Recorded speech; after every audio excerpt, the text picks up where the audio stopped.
Hi guys, Kristen Beck here, and in today's episode we're just talking about a racehorse trainer and the penalty or lack thereof, in our opinion, for the cause of a racehorse's death and suffering. Yeah, major suffering. So the short synopsis of it is that this mare was seen colicking and for 2 days, and the trainer did nothing about it, refused to call a vet.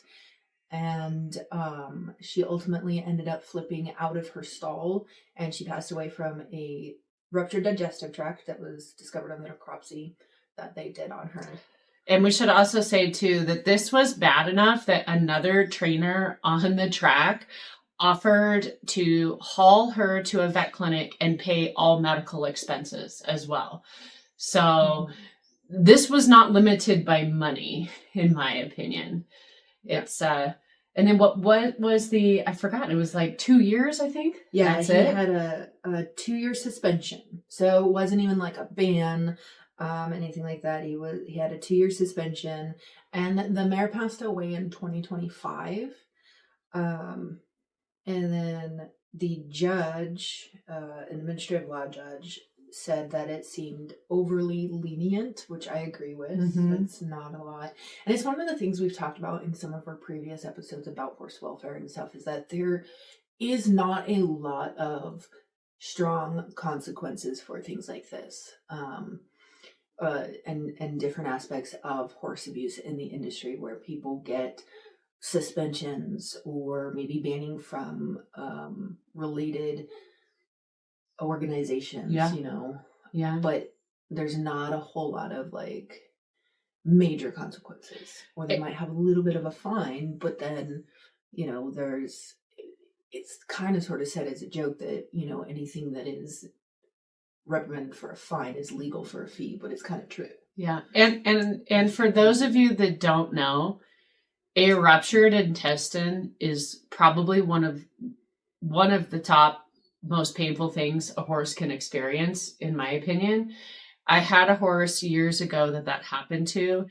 I went to bed at night, everything was fine, and I woke up in the morning and he looked like he had been in a fight with Mike Tyson. There was blood all over the walls of the stall, and his body was really beat up from the pain.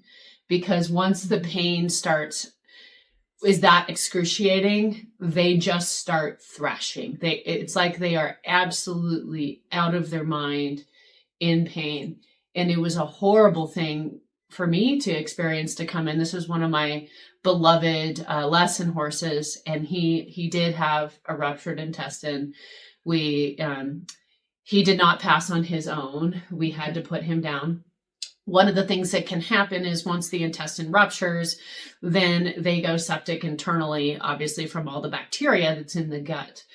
And it's terrible. Yeah. And this is one too, like with this particular horse, this happened overnight. Right. Yes. Right. Yeah. It didn't happen during the day. Right. And so in that vein, it wasn't caught until the following morning and everything. But even within that time frame, let's say 12 hours. Yeah. Roughly. Yeah. Right. You're looking at that. So then you put in this mare, Royal Honey was her name, at 48 hours. At least. Because as horse people, we know that a lot of times the signs of colic don't come until they're actually in pain and it's been going on. Yeah. Right? So they could be starting colic and be in some amount of pain before they outwardly start showing the pain. Start showing those signs, especially depending on how tough the horse is. Right? And why be so prideful? I mean, that is just prideful to refuse help. Mm-hmm.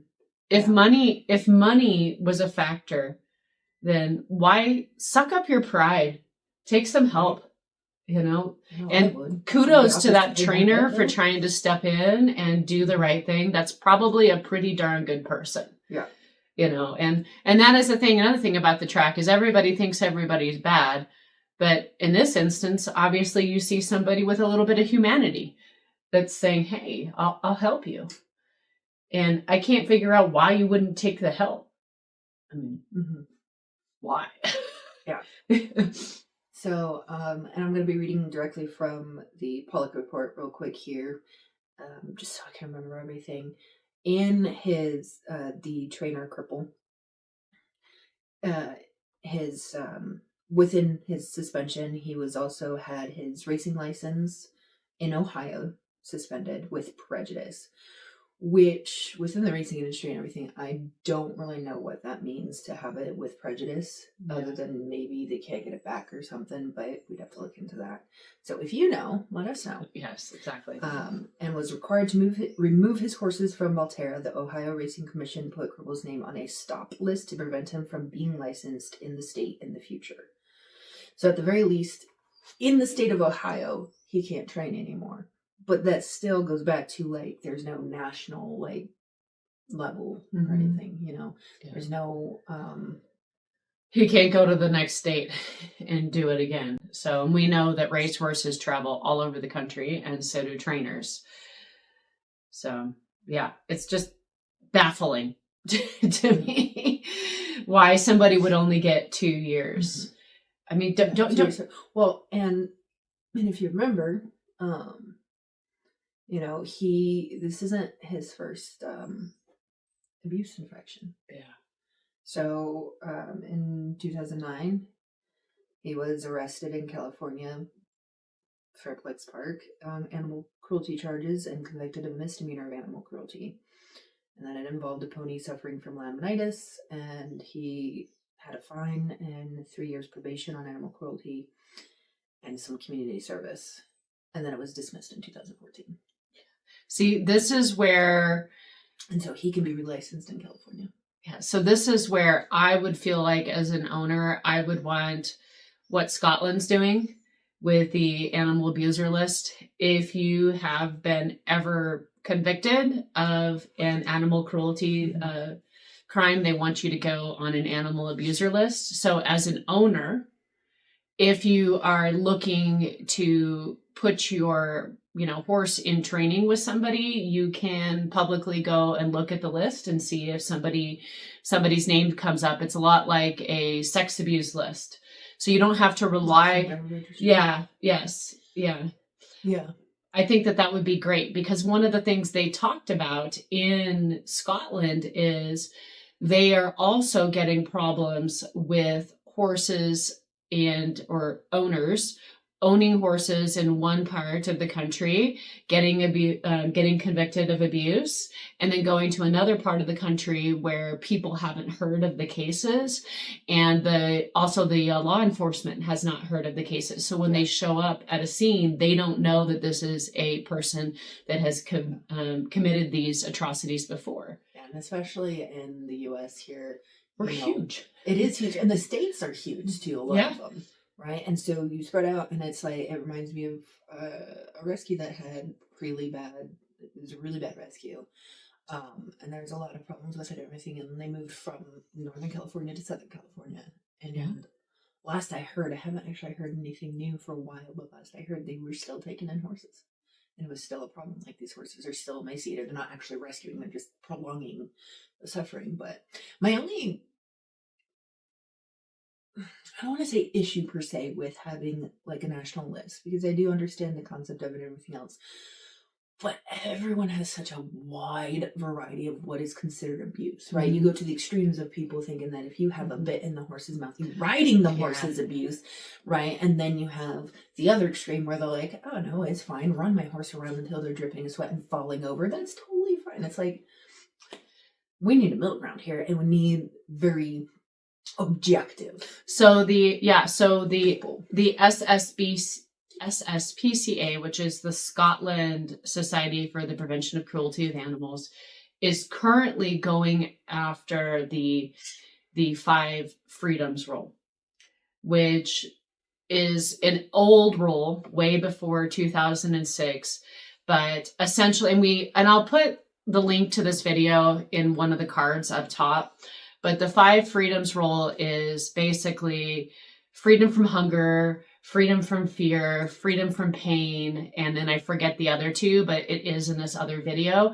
And it is basic wellness. Essentially, you shouldn't hurt or suffer.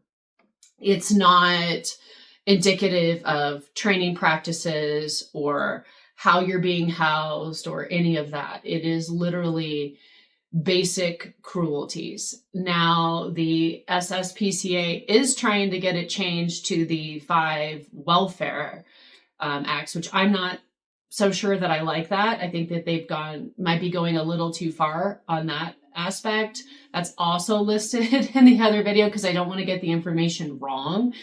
But if we just go on the 5 freedoms, I think you would agree that those things are okay to be based off of. And that is what most national associations look at for cruelty. A horse shouldn't be emaciated. They shouldn't be suffering. They shouldn't not have medical care. They shouldn't be beaten. Right. And I think too within these things, there's my hope would be they have the unbiased people, as unbiased as anybody can be, right? Yes. And objective, yes. and investigations and different stuff. It's not just jumping straight into again, extremes and all. No. Because we talk about, okay, a horse can't be emaciated. We don't want them emaciated. Correct. Okay. Is, say, a horse that's emaciated or underweight and different stages and everything else.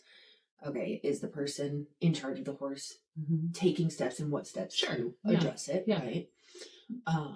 Like with us, what I'm doing with my guy Pirelli and everything else. What we did with all of our old guys that, particularly Scooter, who was like, I will eat everything, but you will not know. Yeah. You will never know that I'm eating all of the food. And so in the horses that we're talking about here, they are under veterinary care. They have had blood work, teeth done, all the things. We had a horse here several years ago that ended up getting diagnosed with lymphoma. And it was interesting because we did have, and it was actually a veterinarian that came in and basically tried accusing me of not feeding the horse. And I want to interject real quick here because this horse he was older too, but he was fine. And then in 2 weeks, not gone. Fine. Dropped everything. Yeah. It was very much almost overnight quickness. Yeah. Yeah. And so we were pulling him out. We were giving him tons of senior feed. I called his owner and said, hey, there's something wrong. There's something wrong. And sure enough, the blood work came back that he had lymphoma. And it was progressing quickly. And the veterinarian just felt absolutely horrible. She's like, I'm really sorry. I'm like, yeah, don't make assumptions. Everybody else here looks good. Yeah. So. And that was a pretty extreme case too, with how much he dropped and everything. Some of the other horses we're talking about, like my old guy Pirelli and all, he is thin and he is underweight. And I've tried a lot of different things. I gotta get the vet out again to check out, see what other options there are. But I am getting to the point where it's pretty exhaustive at this point. But there could potentially still be something to try that I haven't yet, And outside of him being thin, he's a happy, grumpy old man. Yeah. I say happy and grumpy, but he's not super emaciated. He's thin, and I want much more weight on him. But he's not walking around with every single bone sticking out, and we don't want it to get to that point, which is why we're on top of it with the vets and different things. So it'd be things like that. And then with the abuse cases and different stuff and having, a committee or, overview and everything else, that's going to be the other thing that'll be interesting is how will that work, particularly in a country our size, and how many people would be needed. Yeah. So I guess the Scotland SPCA has made it very clear that you have to be convicted. So once you've gone through the court of law, once a conviction has been put down, they add you to this list. Right. Yeah. Right. That part I understand, and that would be fairly easy and everything. It's more of getting to that point. Right. Finding it, proving it, convictions, all of that, because there's a lot that does go into it, And it's just, it makes me go back to some of the cases we've talked about before, the veterinary one where they're defending themselves against it. No, it's totally necessary. Yeah. I just think it would be so helpful though. You're a new person coming to a new area. You don't know trainers. You don't know barns. I mean, we in our small little town, we've had that. And, we've had sexual predators on people's properties. And we've had, horse abuse cases and whatnot. And we're a small little town. And the thing I will tell you that's kind of lacking still in the horse industry is when you go and you're trying to search for a new barn, a lot of places don't have good web appearance. And if you're new to an area, you don't know people. Yeah. And think about it. You're a person that's buying into a syndicate, possibly for horse racing training. You don't know this guy from Adam. How do you even know necessarily if you're just getting into something? How do you know to look up if they've had abuse in other states? Sometimes this stuff, especially just Googling their names, because you don't always get everything. No, you don't. You can't do. Yeah. But that also goes back into like what you're saying. That's a lot of work and steps. Now, granted, you want to do that to protect yourself and your horse and different things, but it is like extra work and going on top of things. And then too, people who have had bad experiences and everything, it puts them off to different things. Yes. I had a potential client. Unfortunately, I just didn't have the time to go out to her place to start her horse and everything else. But she absolutely did not want to board, which is totally fine. I understood that. And she just had really bad experiences and she just was not comfortable not having her horse right there. Yeah. And also when you have the setup at home, Yeah. But just getting back to this case though, I just can't even imagine letting an animal purposefully suffer for 48 hours, having a previous laminitic case, having somebody be willing to help you to pay for it for you, especially because in the article it says that he didn't want to he couldn't spend the money. Yeah. Which goes to another point, also A, on our part, but B, in the article, the committee and everything was like, if you can't afford basic care and aid that you should be giving to these horses under your care and under your custody and everything else, you have no business being in here. Yeah, no business. And essentially this horse, especially if it was a rupture, just needed to be euthanized. Yeah, just needed to be. I mean, and the question is, did she rupture initially and there was those 48 hours, or did she rupture as it went on? Because colic is something that it's not 100% guarantee that if you catch it early you can prevent death, but you have a higher chance that the earlier you catch it, the better your odds are of the horse surviving. And to flip out of your stall, I mean, that's I'm wondering if the rupture happened and that's why she flipped out of her stall. No, because I imagine that would be extremely painful. It makes us sick to talk about these cases, but we also really hope that this puts food for thought for people in their minds, that they need to research trainers.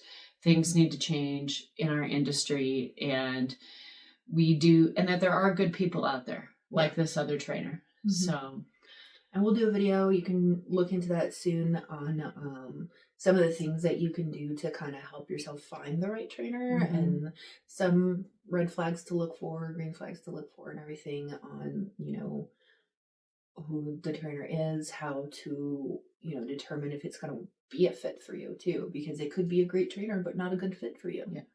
And that's fine. Yeah. But this one's not a good fit for anybody. Yes. So thank you so much for joining us, and feel free to comment below.